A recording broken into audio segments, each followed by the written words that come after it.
Magandang araw po sa inyong lahat. Ating pag-usapan ang supplies or inventory.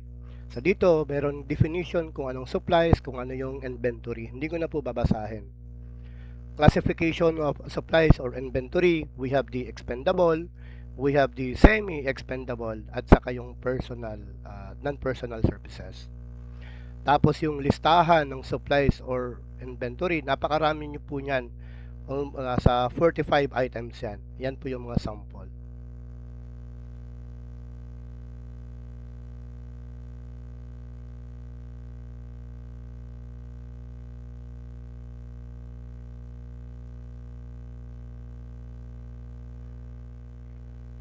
Perpetual inventory method. Purchase of supplies and materials for stock, regardless of whether or not they are consumed within the accounting period, shall be recorded as inventory following the perpetual inventory method. So, dapat upon purchases, i-record siya as asset. It should be asset method. So, dapat record siya as magiging part ng inventory. Under the perpetual inventory, an inventory control account is maintained in the general ledger on a current basis. In addition, for that, dapat merong detailed inventory records are maintained for each inventory item. So, regular purchases shall be coursed through the inventory account and issuances thereof shall be recorded as they take place. So, dapat, ulit sinabi ko na kanina, regular purchases, i-record siya as asset. But, those purchased out of the petty cash fund, which shall be for immediate use and for stock, in which case shall be charged immediately to the appropriate expense account. Kung yan ay ginamit para sa, ang ginamit is petty cash fund, dun pa lang magkakaroon ng, yun ang tamang recording na expense. But if not, it should be recorded as asset. The accountant shall maintain the perpetual inventory records comprising the supply ledger cards for each commodity stock. On the part of the supply officer or the treasurer, as the case may be, shall likewise maintain stock cards. The balance per stock cards should always reconcile with the ledger cards of the accounting unit. So, sa supply officer, stock cards. Sa accounting, stock ledger cards. At yung dalawang cards na yon dapat mag-reconcile. Moving average. The moving average method of costing shall be used for costing of inventories. This is a method of calculating cost of inventory on the basis of weighted average on the date of issue. The chief accountant shall compute the inventory using the inventory cost monthly using the method. So, moving average, yan po yung sample. So, nag-sample ako ng ballpen. Dapat, di ba sabi doon, of each type. So, dapat mayroon kayo nito. So, ito yung sample ng stock ledger card. So, dapat mayroong complete description. Requisition procedure. Requirements of requisition. Any order for supplies shall be filled by the supply officer or the treasurer, as the case may be, for any office or department of the agency concerned only upon written requisition, and the forms to be used. Requisition shall be accomplished using the following form, yung RIS, kung nasa stock. Kung wala sa stock, dun pa lang gagawa ng purchase request. So, at the beginning of the year, the supply officer, office, or the treasurer, as the case may be, shall prepare the purchase request for supplies and materials needed for the quarter based on the approved annual procurement program.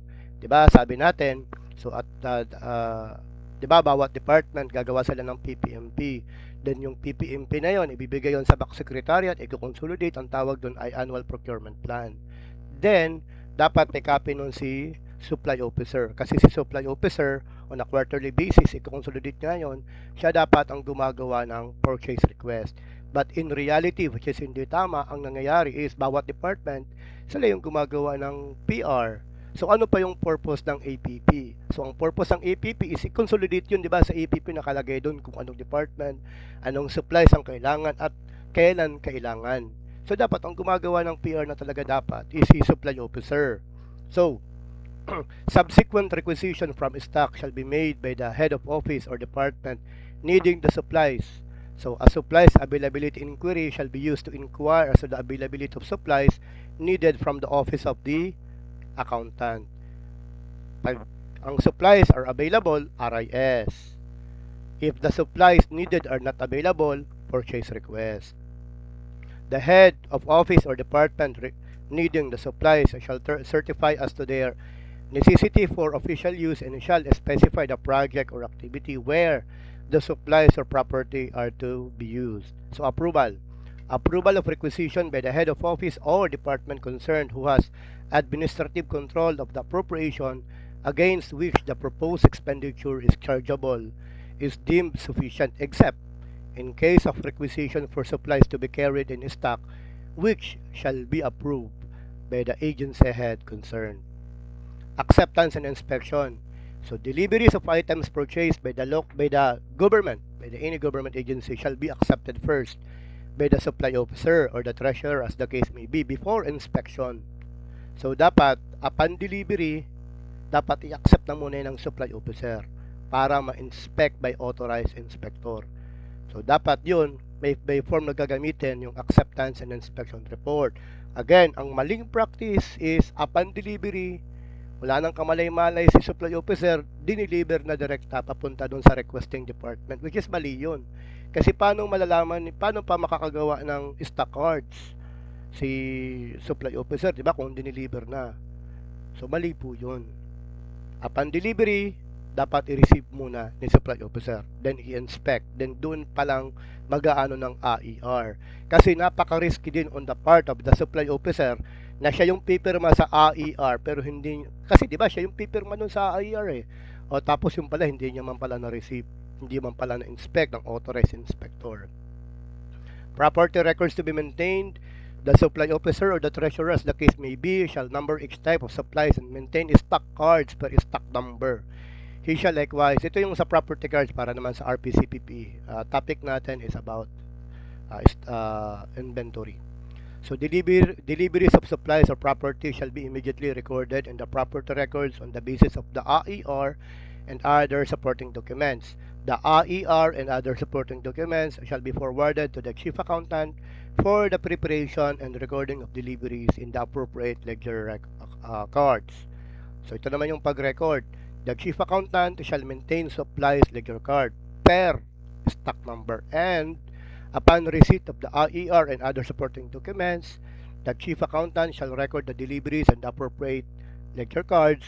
Upon completion of the DB pertaining thereto, the accountant shall prepare the JEB, taking up the books in the procurement made. Thereafter, the chief accountant shall reconcile the JEB with the appropriate ledger cards. Kasi dapat yung stock ledger cards, pagtali dapat yun sa general ledger. Then, reporting of issuance. The supply officer or the treasurer as the case may be shall consolidate the RIS for which the supplies and materials were issued using the summary of supplies and materials issued yung SSMI.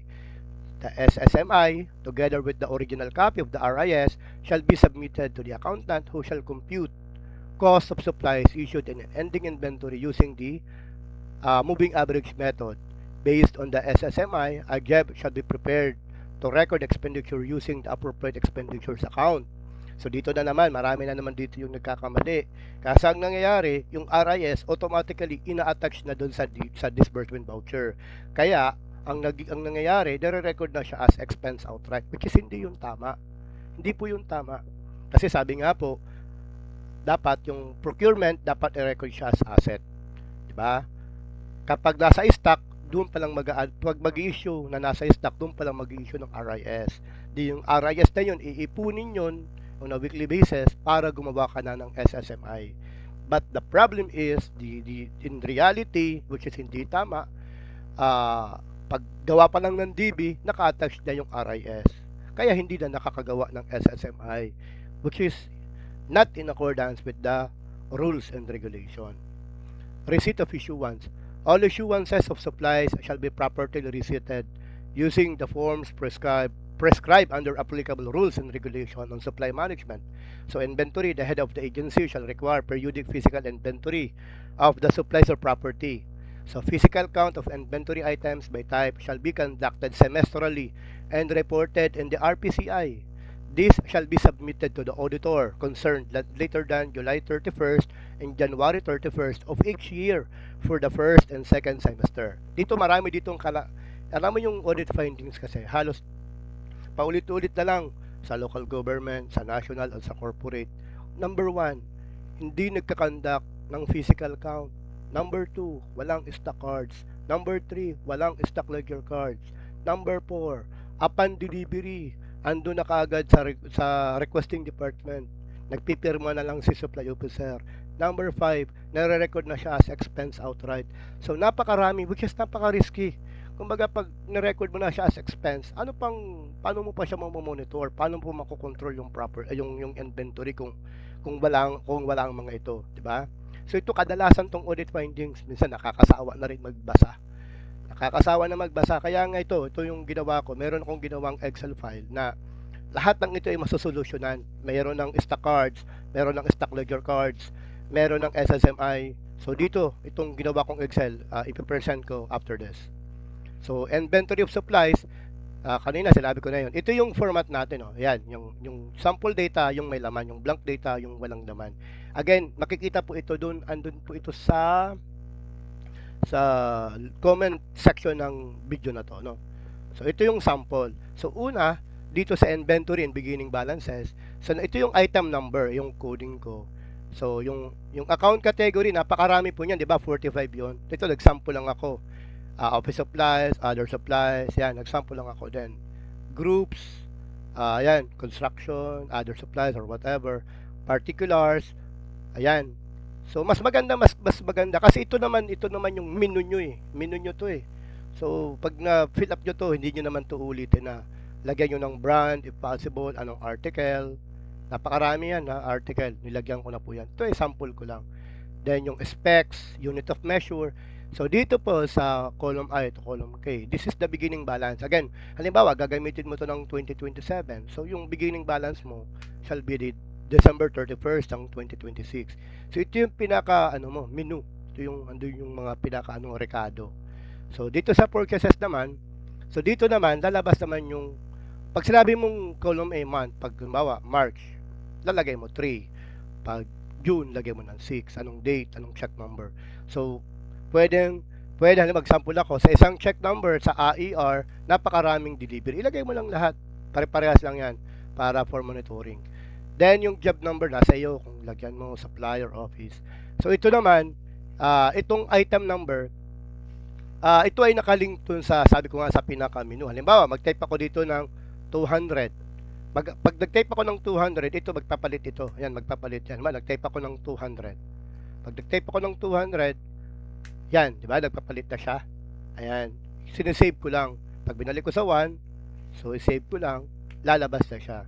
So hindi ka na po magre-re-encode ulit itong itong kulay gray, hindi na po. So itong quantity makikita to sa AER, itong unit cost makikita na to sa purchase order. So yung amount is quantity times unit cost equals the total amount. So ito yung record of purchases. Then sa RIS naman, dito naman, same lang. Ito yung RIS. Ito yung issuances sa bawat department. Yung month, yung date, anong RIS number, diba? Anong office ang sinong accountable. Then, ito naman yung mga in-issue. Diba? Sabihin na lang natin, palitan ko ng 200. Ayan, diba? Automatic nagpapalit siya. So, quantity, ilang peraso, yung in-issue. Yung SSMI, dito naman, napaka-importante nito is, itong mga RIS na to, yan, itong RIS na to, it pertains to SSMI number, ganyan, di ba? So, yan po ang ibig sabihin yan. Kasi, di ba, on a weekly basis, gagawa ka ng SSMI. So, dito sa SSMI, meron na siya, halimbawa, si accountant, halimbawa, si supply officer, di ba?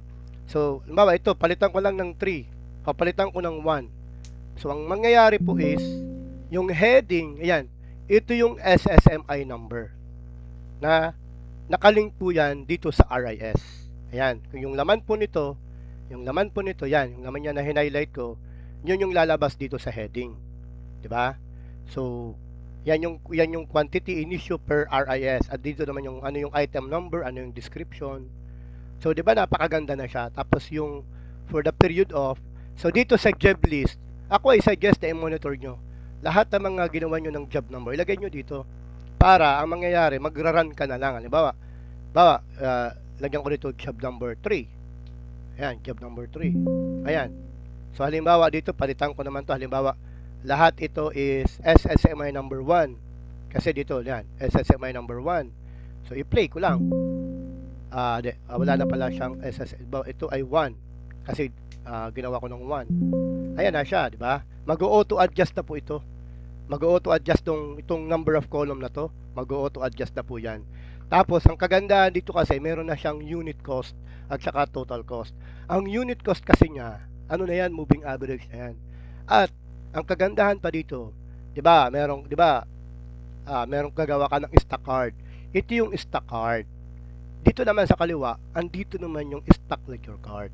So halimbawa, maglalagay ako dito ng 2, 'di ba? O yan, maglalagay ako dito ng 3, maglalagay ako dito ng 4, maglalagay ulit ako ng 1. So automatically nag-a-adjust na siya. Meron ng monitoring. So doon yung SSMI, meron ka rin na ring monitoring ng in and out at saka yung costing. Tapos pag gagawa ka naman ng physical count of inventory, ito meron ako ditong ginawa sa quantity cost. Ayan. Ito automatic na to, hindi ka na nito gagawa. Ayan. So nakalagay na diyan yung item number, yung group, particulars. Tapos ito yung beginning balance, iano natin. So yan yung beginning, yung ending balance ng January, February, March, April. O di ba? Napakaganda na niya. Hanggang December na yan. Tapos andyan na rin yung total in at saka total out. Yan yung sa cost. Pagdating naman sa quantity balance, andito naman yung quantity balance. So meron ng monitoring yung beginning balance, yung in, out, as to the quantity. So, di ba pag gagawa ka na ng RPCPI, malaking tulong to. Malaking tulong to kasi meron ka ng monitoring, di ba? So meron ka ng SSMI, meron ka na ring stock card, stock ledger cards, meron ka na ring RPCI or kung ano-ano pa, at meron ka ng monitoring. Actually, pwede itong gawin eh. Hindi natin maano kasi ang ibang gumamit nito. Actually, meron na po nitong gumamit. Ang ibang ginagawa nito, isang file, isang account category. Halimbawa, office supplies lang to, isang file. Yung isang file naman para naman sa medicine. Yung isang file naman para sa food. So depende sa pangangailangan nyo. So ito ay ano yan, libre po ito, no, libre po ito. At yung link nito ay pwede nyo pong ma-download sa Google Drive. So kung meron po kayong katanungan, kontakin nyo lang po ako. Maraming salamat po and magandang araw.